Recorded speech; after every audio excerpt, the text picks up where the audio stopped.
Miss হবে না আপনার পছন্দের টিভি শো। দেখুন জি5 অ্যাপে একদম ফ্রি। কংগ্রাচুলেশন, তুমি এরকম একটা টিম অ্যারেঞ্জ করে দিয়েছো। Thank you sir. খুব ভালো টিম। ওদের যে টাকাটা আমরা দেবো ভেবেছিলাম, ভাবছি ওটা একটু বাড়িয়ে দিই, মেক ইট 25,000 ওটা দিয়ে দেওয়া হোক। আর অনেকেই তো আছেন দলে, না? হ্যাঁ এক্স্যাক্টলি, বাট বলছি স্যার টাকাটা আমি দেবো, আপনি বরং অ্যাকাউন্টেন্টকে দিয়ে দিন। ওকে ওকে, আমি দেখছি। Okay, thank you sir. Thank you. কি হলো মা?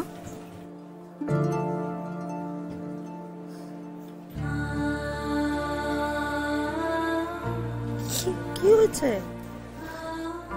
ভাবছি শিমুলটা কত দূরে চলে গেল, তাই না? কি বলছো তুমি মা এসব? শিমুল তোমার কাছেই আছে। আসলে শিমুল আজকে এত বড় জায়গায় নাম করলো, তাই জন্য তোমার হয়তো মনে হচ্ছে যে শিমুল তোমার থেকে দূরে চলে গেছে, কিন্তু এরকম কিচ্ছু না। তুমি দেখবে শিমুল খুব বড় হবে, আর ওদের এই দলটা খুব নাম করবে মা। তুমি মিলিয়ে নিও আমার কথা। তোমার কথাই যেন সত্যি, একদম তাই যেন অনেক অনেক নাম করুক শিমুল, অনেক নাম করুক। ও দিদি, ভালোই তো প্রোগ্রাম করলো গো। ও মা, তাতে আমার কি? আমার ছেলেকে ভাঙিয়েই তো সব হচ্ছে। আমার ছেলের মাথাটা চিবিয়ে খাবে, আমি বসে বসে দেখবো? তুমি কি এখন যাবে? তা যাবো না, কি মনে করেছিস?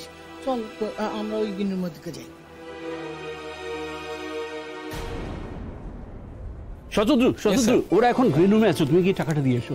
স্যার আমি তো আগেই বলেছি স্যার, আমি ওই টাকা পয়সার বিষয়টার মাঝখানে থাকতে চাইছি না। মানে I am a bit uncomfortable. মানে এক কাজ করুন না, ওকে আপনি দিয়ে দিন, ও গিয়ে দিয়ে আসুক টাকাটা, কোনো অসুবিধা নেই। আমাকে আসলে ওই খাবার দাবারের বিষয়টাও দেখতে হবে। সো তুমি গিয়ে দিয়ে এসো। ঠিক আছে, ওকে স্যার, থ্যাংক ইউ।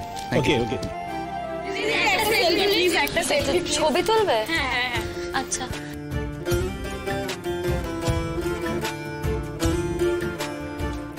আরে আরে আরে, অনেক হয়েছে, তোমরা এবার এসো। ওনাদের একটু রেস্ট করতে দাও, ওনারা একটু পরেই বেরিয়ে। তোমরা এবার এসো। না না না, চলো চলো চলো, এসো তোমরা, এসো। কংগ্রাচুলেশন, এটা নিন please. Thank you so much.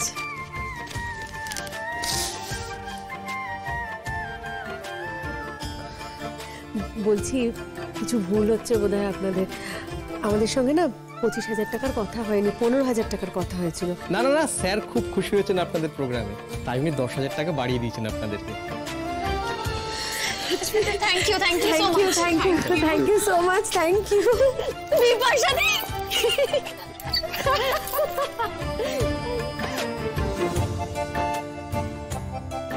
শিমুল, ছোট বৌদি, মা। সারা শহরে তোর পোস্টার পড়েছে, আর তোর সাথে দেখা করতে আসবো না? দেখ, মাকেও সাথে করে নিয়ে এসেছি। কি ভালো প্রোগ্রাম হয়েছে শিমুল, আমাদের খুব ভালো লেগেছে।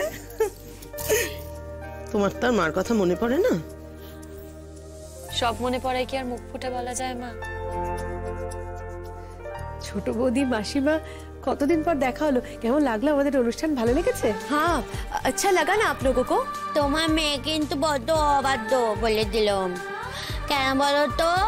আমার বাবা করে বলেছিল মুখে যে এত বাড়ির কাছে এসেছিস, একবার মার সাথে গিয়ে দেখা করে আয়। ও কিন্তু যেতে চায় না বাপু। তারপরে বলো না যে আমরা মেয়েকে আটকে রেখেছিলাম। সে কি আর আমি জানি না? না, আমার মেয়েকে আমি চিনি না। ছোট থেকে বড় করেছি, জন্ম দিয়েছি। ওর যে কত জেদ আমার খুব ভালো জানা আছে। বাদ দাও, তোমাদের অনুষ্ঠান খুব ভালো হয়েছে। তোমরা খুব ভালো গান গেয়েছো। পুতুল দি খুব ভালো গান গেয়েছে পুতুলও। ধন্যবাদ। আর আমাদের সবার? ও মা, ভালো হবে না কেন? কত হাততালি দিচ্ছিল লোকজন, দেখোনি? শুনতে পাওনি? তাহলেই তো বোঝা যায় যে কত ভালো নেচেছো তোমরা। মাসিমা, আজকে সত্যিই মনে হচ্ছে আমাদের দলটা না একটু একটু করে দাঁড়িয়ে যাবে, জানেন? মা সুচরিতা, কেমন আছো? সে কি গো, তুমি শাখা পলা পরনি, সিঁদুর পরনি। তুমি তো এরকম ছিলে না, তুমি তো এই সবই পড়তে।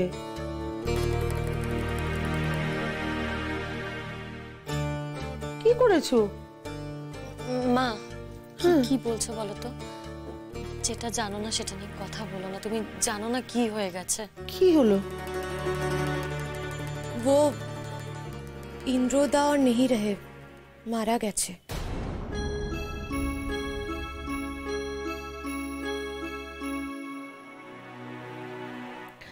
সুচরিতা, বলছি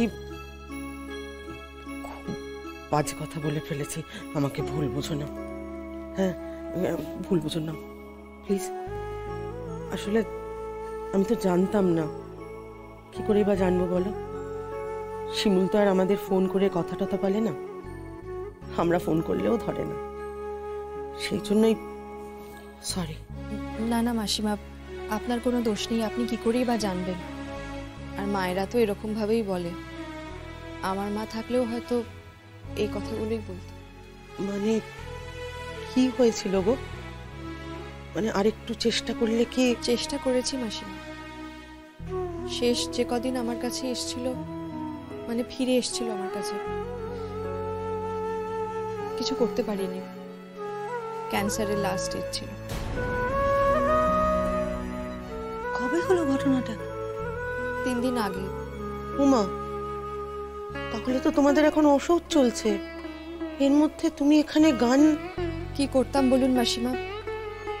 এখানে এলে তো তবু 2 পয়সা রোজগার করতে পারবো, না হলে তো পেটে গামছা বেঁধে রাখতে হবে।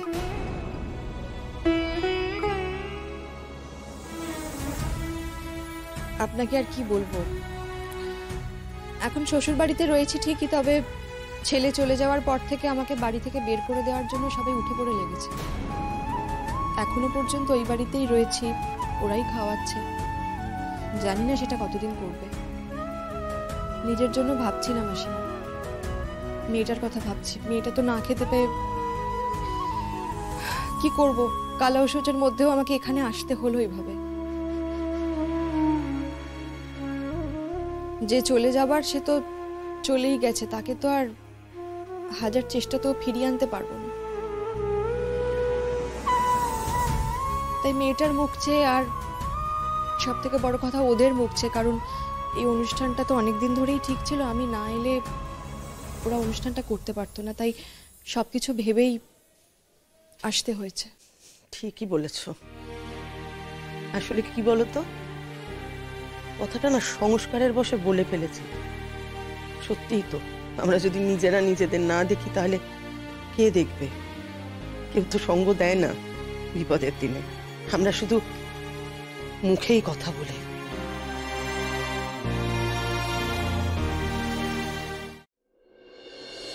ছাড়ো মা, বলছি বলো তো তোমার শরীর কেমন আছে?